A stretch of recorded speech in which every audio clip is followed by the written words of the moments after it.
Okay, so we're just going to go ahead and get started. So good evening. My name is Amara. I work as an adult services librarian for Trumbull Library System. Welcome to this evening's program, What is Food Security? So a little background, according to the USDA, more than 38 million people, including 12 million children in the United States, are food insecure. According to estimates from Feeding America, more than 490,000 Connecticut residents struggle with hunger. Of that, more than 131,000 are children. These are people from all walks of life, working parents, seniors, and people living with disabilities. To break this down further, in Fairfield in 2020, 132,170 people were food insecure, and in New Haven County, 139,370 people were food insecure. So tonight we have Ife Kilimanjaro from Soulfire Farm and Carol Shattuck from Food Rescue US with us to discuss the effects our food system has in our daily life. Whether we experience food security acutely or minutely, the realities of our food system and its vulnerability to climate change, supply chain delays, hoarding, and the continued degradation of agricultural land affect us all. Soulfire Farm is an Afro-Indigenous centered community farm committed to uprooting racism and seeking sovereignty in the food system. They raise and distribute life-giving food as a means to end food apartheid. With deep reverence for the land and wisdom of our ancestors, Soulfire Farm works to reclaim the collective right to belong to the earth and to have agency in the food system. They bring diverse communities together to share skills on sustainable agriculture, natural building, spiritual activism, health, and environmental justice. Soulfire Farm is training the next generation of activist farmers and strengthening the movements for food sovereignty and community self-determination. So Food Rescue US was founded in Fairfield in 2011 when founders Jeff Scatcher and Kevin Mullins recognized that two growing challenges facing their community and the nation, food insecurity and food waste, could be solved with innovative technology, volunteers, and a direct transfer model. Together, they founded Community Plates and created a unique model of food rescue that is simple, sustainable, and scalable. The organization quickly received vast support from volunteer rescuers, food donors, and social service agencies. And by 2014, the organization had rescued more than 6 million meals and was serving not only Fairfield County, but also Albuquerque and Columbus. So in 2017, the organization changed its name to Food Rescue US in recognition of their expanding national presence and simultaneously launched a new version of their app, which they continue to upgrade. Since their founding, Food Rescue US has provided 85 million meals and kept 109 million pounds of excess food out of landfills. Food Rescue US is now in 40 locations across 20 states and the District of Columbia, and they are constantly growing. So with that, I'd like to introduce Ife Kilimanjaro and Carol Shattuck and invite each to tell us a bit about their background and how they became involved with their respective organizations.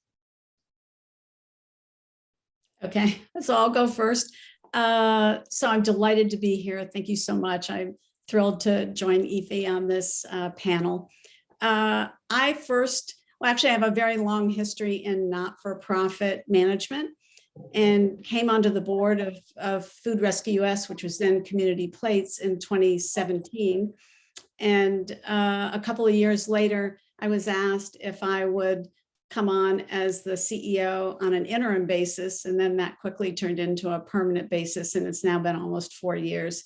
And I think because I've had such a lot of nonprofit background, but especially in emergency response, and also I've lived around the world a lot, and I've seen both in our country and around the world poverty at a really extreme level, and I know the importance of food. So the opportunity to be part of Food Rescue US was really powerful for me. Thank you for sharing that, Carol. So good evening, everyone. Also wonderful being here with you all, and Amara, thank you for the invitation. So I've been with Soulfire Farm for just a short amount of time, just under a year. And a series of interesting events led me to this role, but I think more broadly, it's the work that Soulfire Farm does and has been doing aligns with my values and the things that I hold most dear in life, which are a sacred relationship to the land, a deep commitment to justice, commitment to fighting systems of oppression and exploitation and ceding the work of sovereignty, of justice. So there are, so it's in those ways that I was very attracted to the work of Soulfire Farm. And I feel like those forces, if I can call them that, kind of open the roads for me to be in the right conversations with the right folks at the right time. And then previous to Soulfire Farm, I've been in the climate spaces, so working on to address the climate crisis, and then before that, environmental justice. So I very much see the work that Soulfire Farm is doing, and not just intellectually, but also having been involved in around and experienced the work that's taking place. There's so much of what I would consider to be part of the climate solutions to the climate crisis that are being held and carried out within the practices of the organization. So, so it's also in that way that I just, I'm just like, this is where I'm supposed to be, and I'm very grateful to be here. Thank you for that. So the title of tonight's program is What is Food Security? So there are 4 components to food security: availability, does food exist near me? Access, can I get food easily? Utilization, will this food contribute to my health and well-being? And stability, will this food be available tomorrow, next week, or next month? And so in what ways do these 4 components affect us all today, and not just those we perceive as being food insecure? That question is for both of you. Ife, you want to go first? Sure. I'm curious about how your response to. I think that where my mind goes, I trained as a sociologist, so I look at, or my mind initially goes to systems, broader systems of production and consumption and distribution, all of that. So I think, so where my mind goes in response to that question is underlying systems of food security, these elements of food security, impacting them all are who owns and controls the systems of production, of distribution, of transportation, of exchange. So how food gets exchanged and then consumed, exchanged in the marketplace and then consumed. And then wrapped up in all of that are the ideologies that shape the policies that govern each of these systems and their implementation throughout the food system. And then these ideologies are rooted in race, class, cisgendered hierarchies and notions of supremacy and worthiness. And so it's, if we were to kind of peel back the layers a little bit, those elements of food insecurity that you're asking about, Amara, there's so much that really shapes what that looks like and how that shows up in people's experiences, in communities, in cities. And so I would say, so I want to pause there because I'm curious, Carol, what you'll bring in, and then maybe I can circle back around. But when I initially heard that, I'm just like, there are much broader systems at play that give rise to food security and insecurity. So the divisions and the way that this shows up in different places. So yeah, I'd love to hear what's coming up for you. Yeah. Absolutely. So I think for people who are food insecure and have been for a long, long time, they face these 4 issues: availability, access, stability, utilization every single day. And I think what's been really interesting during the pandemic is there have been a lot of people who have never been food insecure in their life who were food insecure for the first time. So they faced what so many people, and we actually, during the pandemic, there were over probably 50 million people who were food insecure. There were so many people because of the unemployment who were added to the ranks of the food insecure. Now we actually say it might be around 40 million, but whatever the number is, it's too much. But I think because of the pandemic, there were a lot of people who were food insecure for the first time, but they also experienced shortages. they'd go into their grocery store and there would be aisles that were empty. And they were like, well, where am I going to get the whatever it is they're trying to buy? And I think it hit home for a lot of people, you know, what it's like when you can't just walk into any grocery store and get exactly what you want.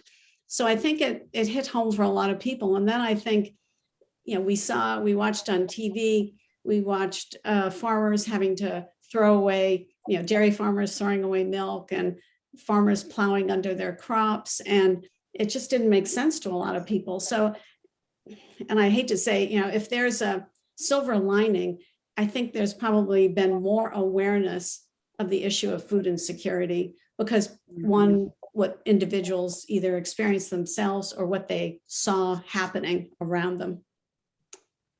Mhm. And so, Mhm. did you want to respond to that, Ife?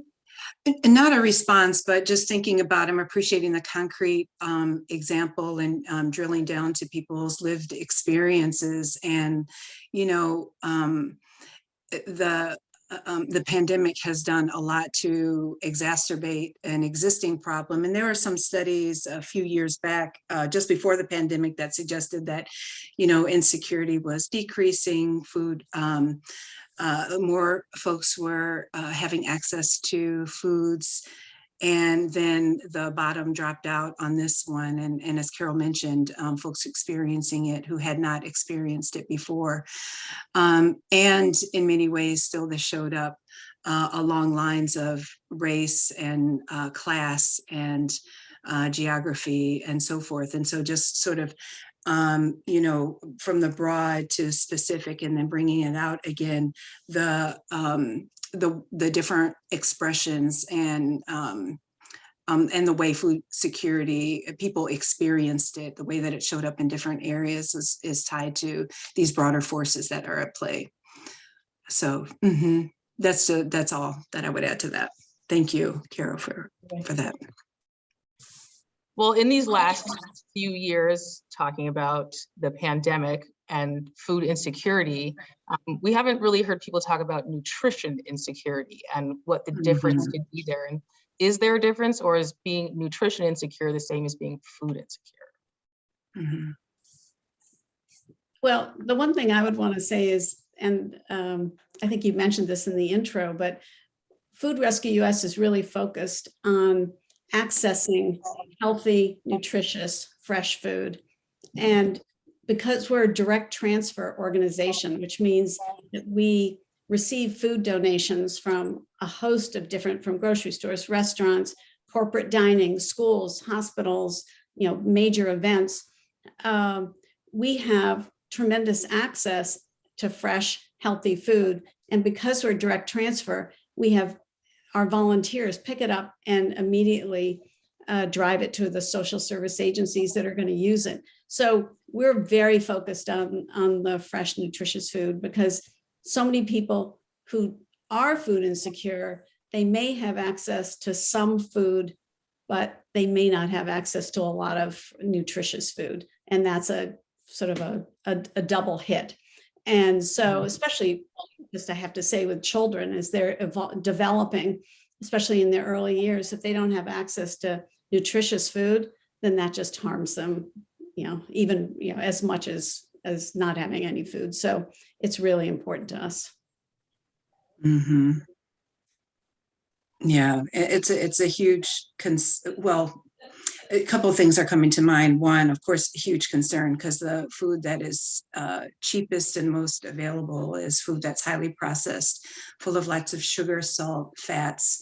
You know, taking out the nutrients in food through the industrial process is what cheapens food and makes it, you know, more less costly and more easy to, this is what gets pushed out within communities. And so, you know, in those places where, people are experiencing real difficulties getting food, good food, whole food, these are places that are often the places where cheap, highly processed foods are being dumped. And so, yeah, when you ask what about nutrition insecurity, that's real. That's real. One of the things, and I think it, we may talk about this a little bit later, but with since Carol brought up moving whole food, healthy food into communities, this is something that through one of our programs, Solidarity Share, that Soulfire Farm does.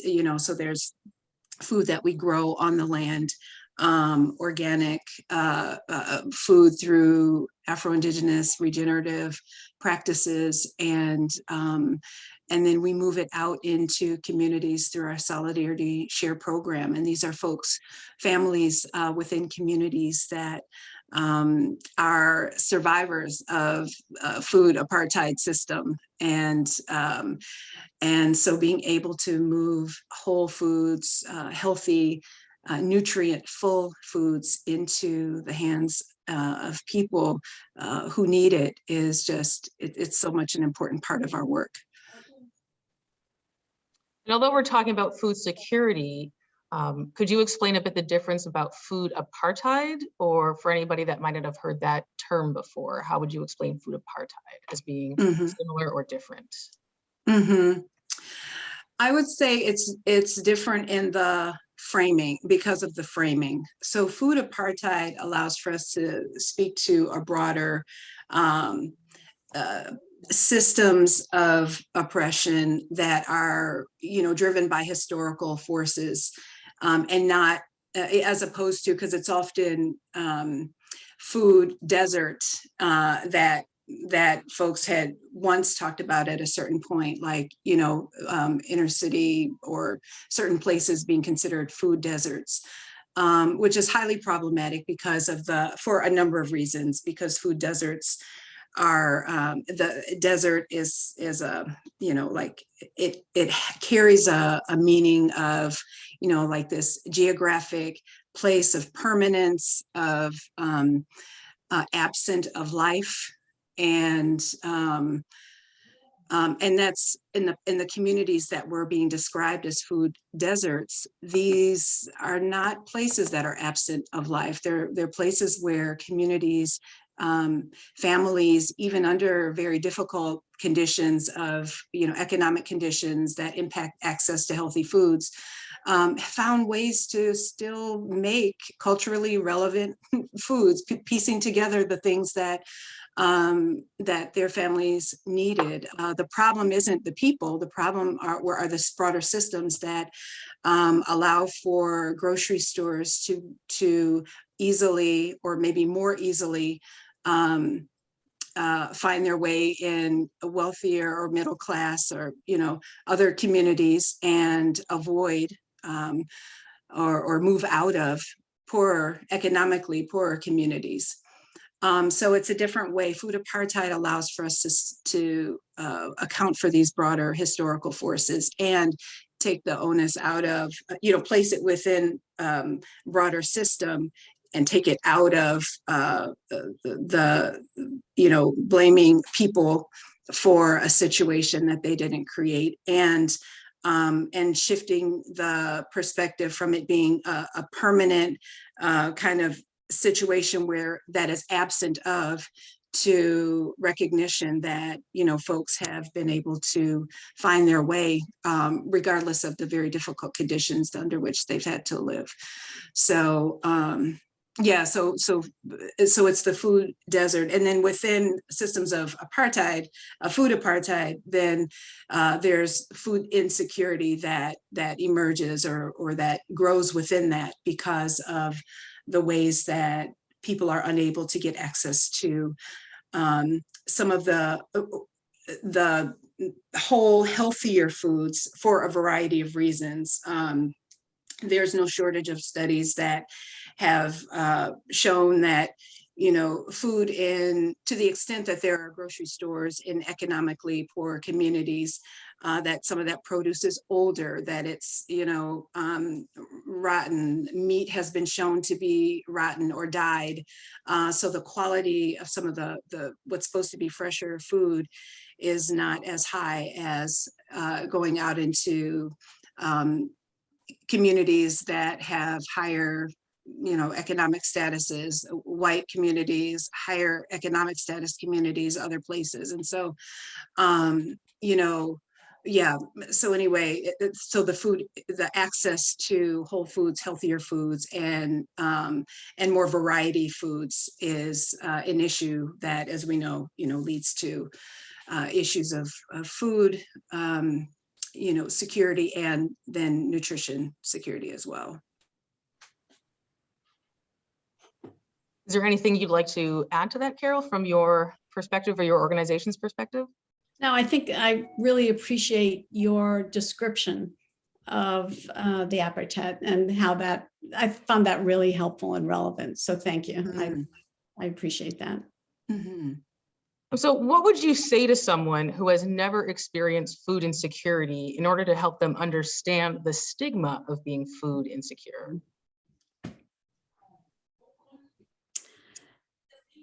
I mean, I think when we think about all the really important things that you need to basically survive, you need food, you need shelter, you need, hopefully you have a job, you have education that will help you get a job or help you take care of all the things you need to take care of, healthcare. They're all so important. And to think that they're folks, and food is something, obviously, you need every day. You need it more than once a day. And to me, it's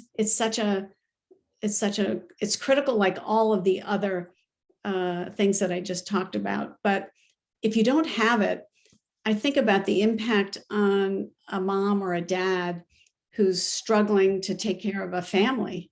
And if you have to make choices, you have only X number of dollars to spend. And if you have to make a choice as to whether to buy food for your kids once or twice a day, or pay your rent, or go to the doctor, it's such a massive struggle. And, I think it's, if you haven't experienced it, I think it's really hard to imagine. But when you get out into the community, and that's one of the beauties of our platform, is that we have thousands of volunteers who are rescuing quality, nutritious food and delivering it to agencies in their communities. We're building communities of caring people. So they're going into their community and they're seeing places in their communities that they never would have gone to before.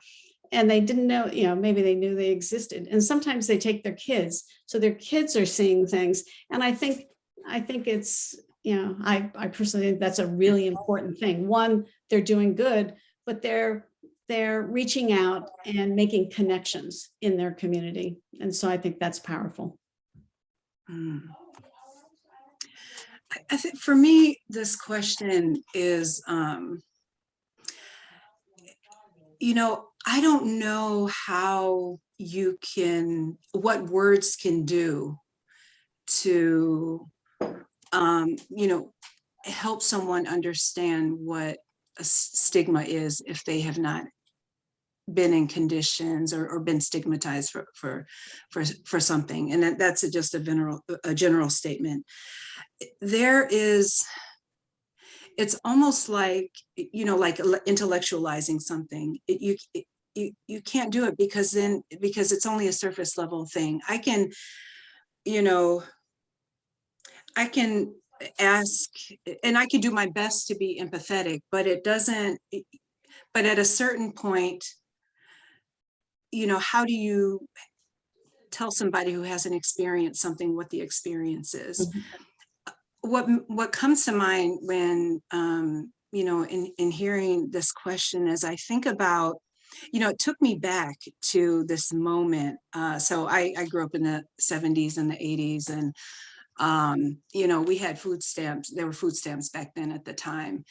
And I remember as a child going into a grocery store and, people looking down on me for paying food, people looking down at my mom for paying for food with food stamps, for a question like, why do you, if my mom had, there was one time where we had gotten like I don't know, it was a cut of meat or something that we normally wouldn't have gotten. I remember someone asking her, why are you getting that? You know, like, why do you, essentially, like, why do you think you deserve that? And you're paying with food stamps. I don't know how to tell someone what that's like to have that experience. And I don't know that, I don't know that I would want to do that. I think the thing is, you know, there's a lot of judgment that we hold in society around different people and how they may look and what we draw conclusions about based upon how they're showing up. And sometimes we point blame and we hold judgment around an individual and whatever we perceive as the choices they're making, and just don't even think about the broader conditions that may have led to that. And I'm not saying we don't have agency in the decisions that we make, but what I'm saying is often, like, or maybe in my experience as that child, you know, in those kind of exchanges or in those moments where, you know, the heat grows because somebody is looking and judging and saying something, it's like, you know, there's this horrible feeling, but there are so many forces that are operating that kept reinforcing these economic conditions that we lived under and were having to make decisions within. And so I think that there's just so much to peel back around that. And if any, you know, if there are folks in this space that are, you know, we all like to think we're good people and we're, you know, we're doing good things in the world. And so, and I'm not challenging that. What I'm suggesting is that, you know, for myself too, is that as we move through this world, we're, you know, we maybe be more generous with the people that we see, and we be more critical of the systems that that are reproduced and through our actions and multiplied, you know, help to reproduce, but the systems that make it possible and okay for so many people to live under such harsh conditions and for so few people to live high off the hog and just completely benefit so expansively on the backs of the masses. I think that's where I would want to go with a question like this, is again, be more generous with one another and less judgmental, and then go after the systems that say it's okay for a child to be hungry day after day, that say that, you know, a child can get some money or some food to eat, but the family that cares for the child don't have, you know, they can't eat.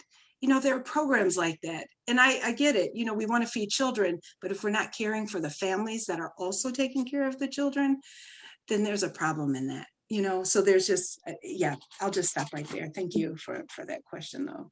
And I just want to say, it is so unacceptable to have food insecurity at any level, but it's certainly at the level that we have it in our country, especially when we waste nearly 40%. We have more than enough food to feed everybody in this country many times over. So it's just so unacceptable. I agree. It's hard to feel pain if you know, if you have a pain and you've never felt it, it's hard to feel it. But there are a lot of people who care deeply and want to make a difference and want to help. But I'm sure we'll get more into the food waste piece. Yeah, I'm interested in hearing that. Sorry, Amara. I'm like, I want to hear that too. Yeah, no, I was like, we have all these questions to get through, but we're all hitting so many points at once. But maybe what we could, I could ask you is, can you speak a little to your experience of working in communities or with populations that are food insecure, and how do you go about reaching these populations through your organization?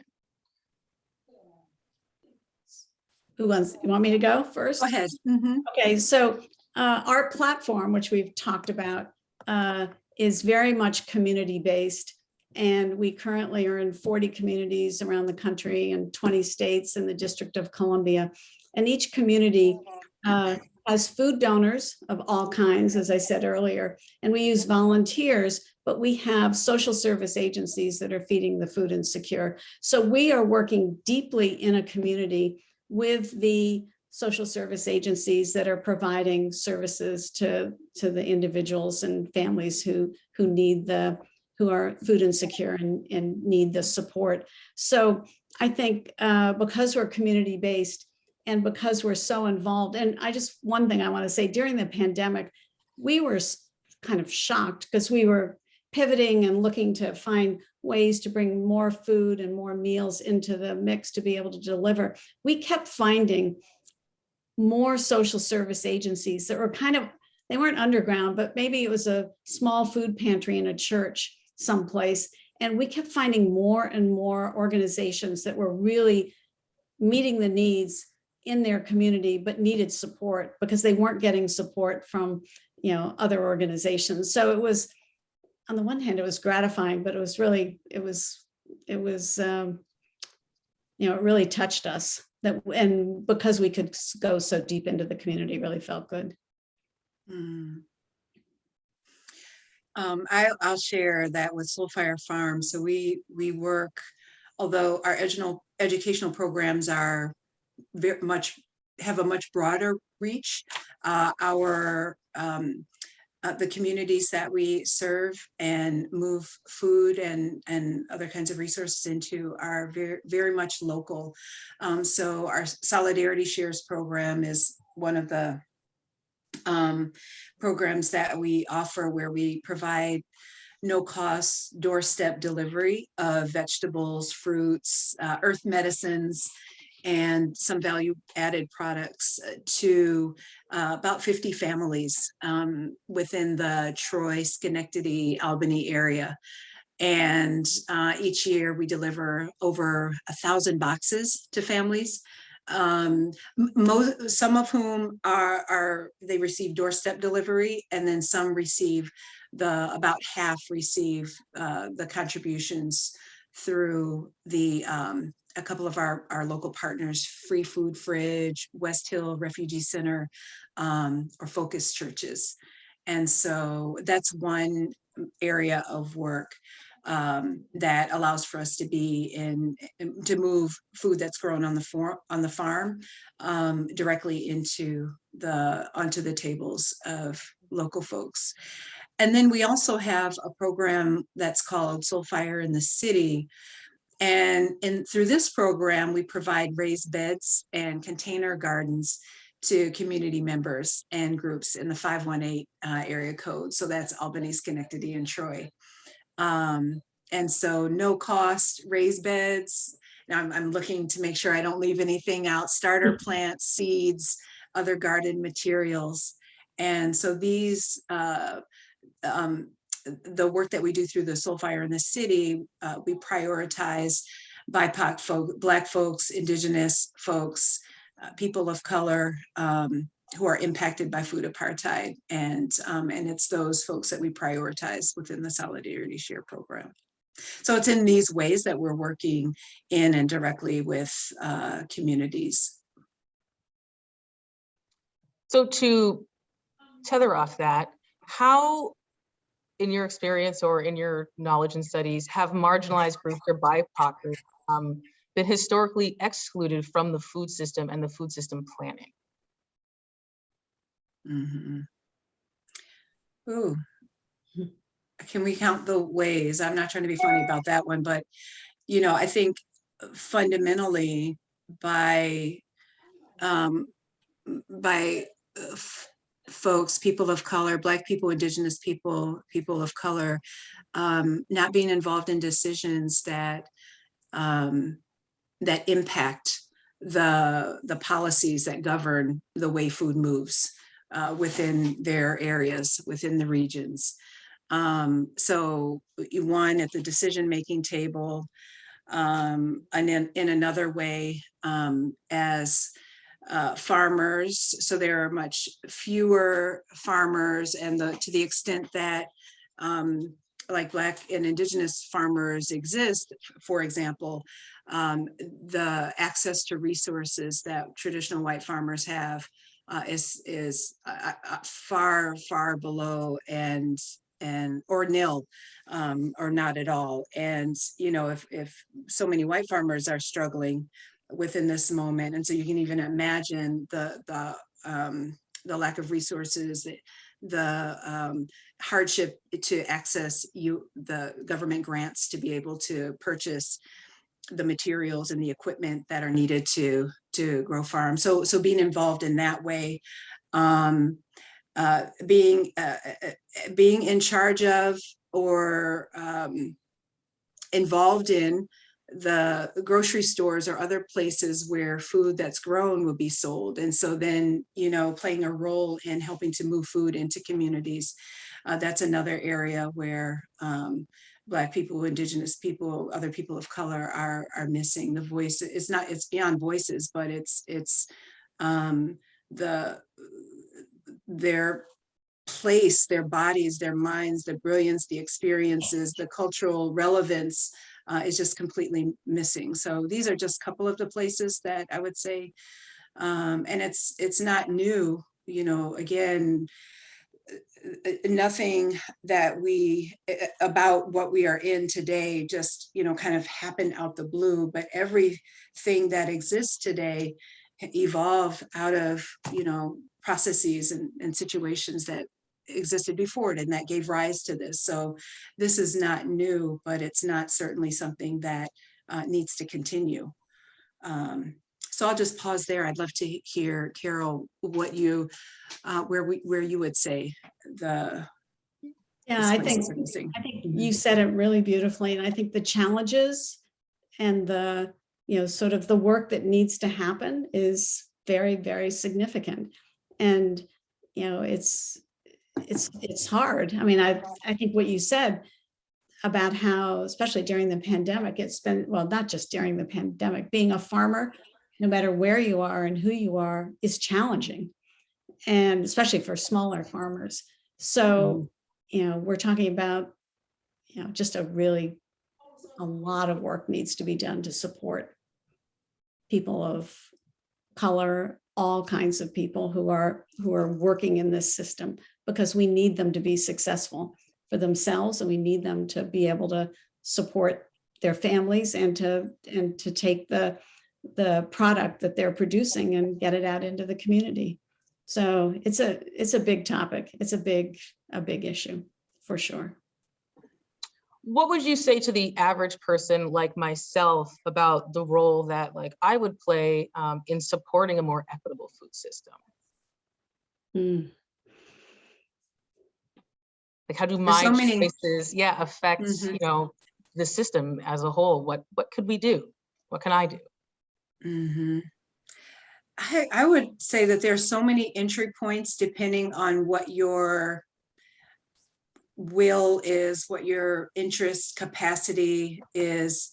So on an individual level, it can look a number of different ways, like buying locally, buying from local farmers, local food producers, and contributing to a local food system through purchasing. It can also involve getting involved politically. So to the extent that there are food policy councils that exist in your area, it's participating in those meetings. And if there are not food policy councils, then organizing within the community and forming one. And then, moving through, moving through systems to get folks into places that are where decisions are made about the local food systems. You want to get folks into there. So folks who are interested and have a drive and a passion to be able to do that kind of work can do that.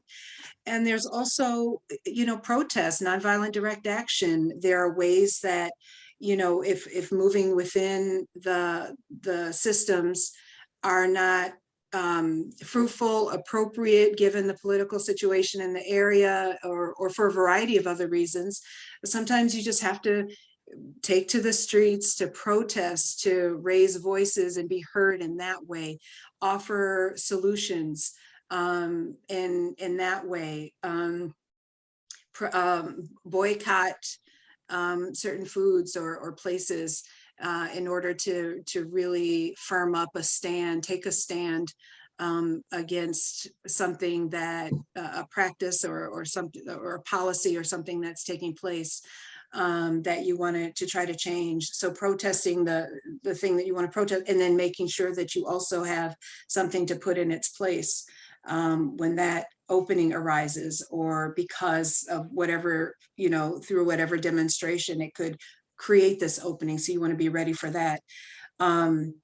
So those are just some examples, but there's so many. It's working through schools in order to either add or evolve curricula to reflect the importance of investing locally in communities, and the food system being a very important one.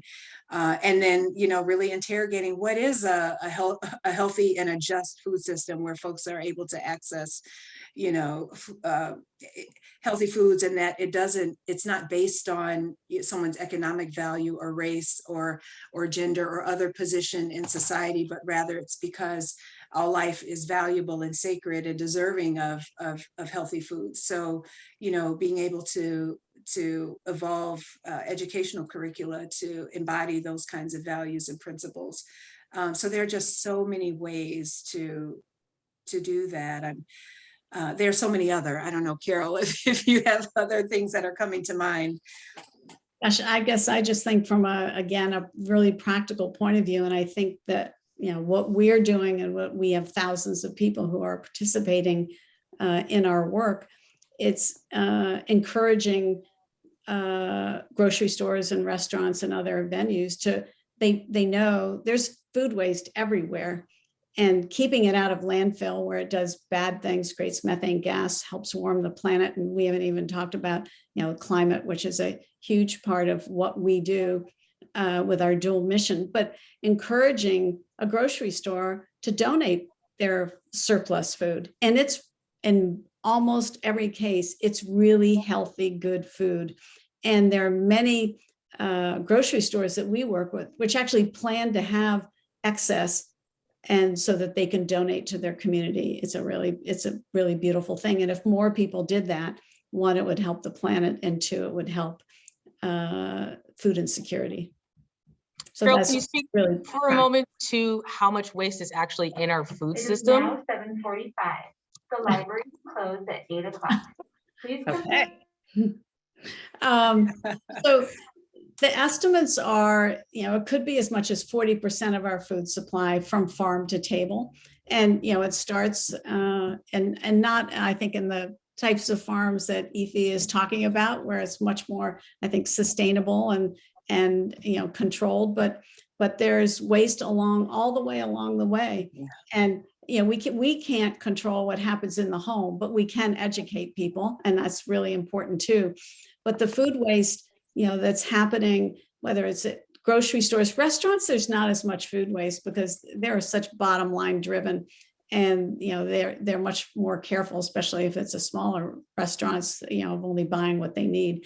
But big convention centers, schools of all sizes, hospitals, there's food waste everywhere.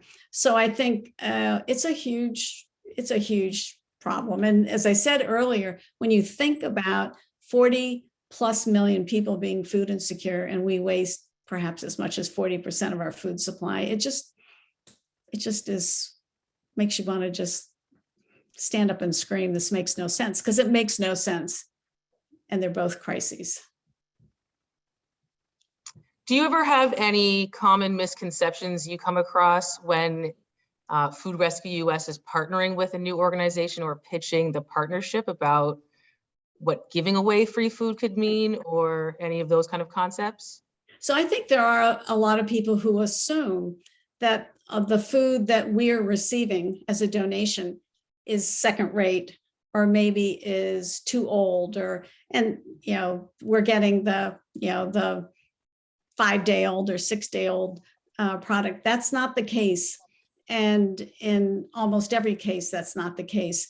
And as I said, there's some grocery stores that actually plan for donations, and they have to turn over their food on a regular basis. And there's some stores, that aren't going to keep, fruit if it's got a little blemish on it. So we're very happy to take that and do good with that and get it to people who can use it. So I think the misconception, a lot of people think that we're getting the dregs of the food, and that is absolutely not the case.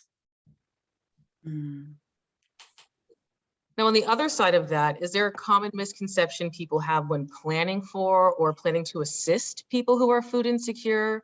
Is there a way that we approach that is alienating in any way to a certain group, or just we're so hyper-focused on the fact that it could be, people of the lower economic class, but it could be someone who lives in our suburban neighborhood as well. So do we miss people along the way when we're planning for, alleviating food insecurity or helping those who might be, suffering from food insecurity? So I think that's a really good point and a really good question, because one thing that we know is that there's food insecurity in every community, and some of it's hidden. And so in some of the wealthiest communities, there's food insecurity. So, and any food insecurity is bad. So I think it might be your neighbor, or it might be your children's classmates, and they're not aware that this particular child didn't have breakfast when they came to school. Now the schools do a lot to help these kids, which is a really important thing. But I think it's the misconception that food insecurity isn't broader than it actually is. Do you agree with that, Ife? I agree that it's broader than what we often think it is. It's like so many other things are, we have ideas about what crime looks like, and who's doing that, so much. And yeah, I agree that it's a lot broader than that. Okay, so we are about 10 minutes. So I'm just going to take a couple questions that have been submitted. We touched a little bit, Carol, that you do work with free pantries or little pantries. Has that been really integral to the success of your organization, or is there a way that their impact has changed over time? I think, we have broadened our reach in so many ways, and I often say we can go small or we can go big, and this is the case both with food donations, but it's also the case with, if it's an organization that, say it's a shelter for veterans, and they may house 15 veterans, they're just as important to us as a food pantry that may serve 100 families. So, we're trying to, as I said, go as deep into a community as we can. And so, we're wide open to talking to anybody any organization that is feeding the food insecure.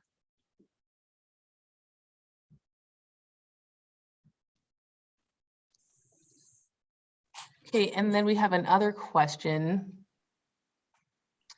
Beyond social service agencies, how do you reach communities that don't even have sufficient emergency food distribution? So we are considering a mobile distribution, but wondering how to recruit community champions that could get the word out. So, I don't know what community they're referring to, but, I think there are a variety of ways. One thing we've never had a hard time is finding social service agencies that need help or have access to the homeless, I went to a distribution for the homeless. This was a couple of years ago in a very large community in Connecticut. And they came to a place underneath an overpass, and they knew they knew to come there every Sunday at 10 o'clock in the morning, and there were people there distributing food and clothes and a lot of other things. So, it's just getting connected, and whether it's food through food collaboratives, which Ife mentioned, or, just, talking to people in, it can be through the United Way, it could be through the town, the city hall. People will know where assistance is needed, I believe. That question makes me think about some under a different set of circumstances, some conversations that I had with folks in the South, some elders in around the Panhandle, Florida, Texas, North Carolina, after about a year after the hurricanes that ripped through there a few years back. And some of the lessons that came out that folks were reflecting on, I mean, there are local community leaders. I don't know what, is there in the Connecticut area, but who are the local leaders? Who are the folks that everybody in the community knows as like, this is the person who knows, how to get what's going on in the community. Find those people. Yeah. And I bet you they are going to know the elder couple out, 50, miles out in rural area, and, we'll go out, check on them and bring water and stuff like that. They're going to know what that family is going through. And it's those kinds of folks that may not be, leaders of social service agencies. They may be retired, vets or military or people who are just well-connected church leaders. And so it's like, it's these humble folks who are going about their day, doing their work, but know folks, and people know who they are. I would find those folks and then move through and work, follow their leadership around what mutual aid efforts might look like. Because food may be one thing that you or whoever's asking the question may be best positions to help. And what may come out in the course of that are other needs that get identified. And then, from that, a network of support could perhaps be pulled together, all because, you've been able to identify those folks who the community knows who they are. But social service agencies, it may not be on their radar. So I just wanted to offer that. I know I started to give an example, but didn't finish it. But, I think about this community I visited on the border, South Carolina, and the local mayor. I mean, she knew everybody. And then the next town over, I don't remember his name, Mr. Somebody, wasn't elected or anything like that, but he was the person who would drive out and visit folks in the rural area after the storm, after the hurricane ripped through, and he was able to get out there. He went out there to make sure that that these folks who lived in these rural places were okay. And so he was the person that was tapped by others who are trying to move food out to that community to be able to know where to go. And telephone lines were down and everything, but he knew exactly where to get folks. And it's those are the people, those are the unsung heroes that you want to be able to connect with, identify, and work with. Okay, we only have like 4 minutes left, but just want to get running my mouth. this question in though. How might this lack of access to food security or to nutritious foods affect how someone has an outlook on life, on their future, on what they could possibly achieve? How does that limit somebody? I mean, I think it's incredibly debilitating to the individual. And if they're trying to raise a family, it must be just such a debilitating experience to go through, because it is, as we said earlier, it's an everyday thing. It's not something that, once a month they have to deal with. It's an everyday thing. And I think it must just, from a self-esteem point of view, must just be really, really challenging. And yeah, especially when the systems of support are not there, or when there's like so many things, other negative messages that are being piled. I know folks who are like, I didn't even know we were poor.